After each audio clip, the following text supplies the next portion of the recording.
ବୋଉ ତତେ ମୁଁ ବାरंबार मना कर तू मो कॉलेज को जीवनी बोली काहे तू जाऊलु तू जानिछु मते हेटी केते खराब लागिला।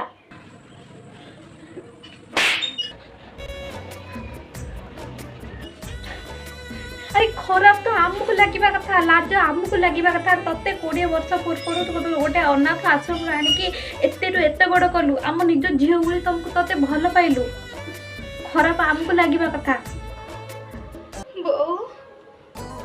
हाँ मु तोर से बो से तोर से बापा जहाँ आज तू एते अयस रही पारु एते आराम रे बुली पारुचु एते पिंधि पारुचु भलरे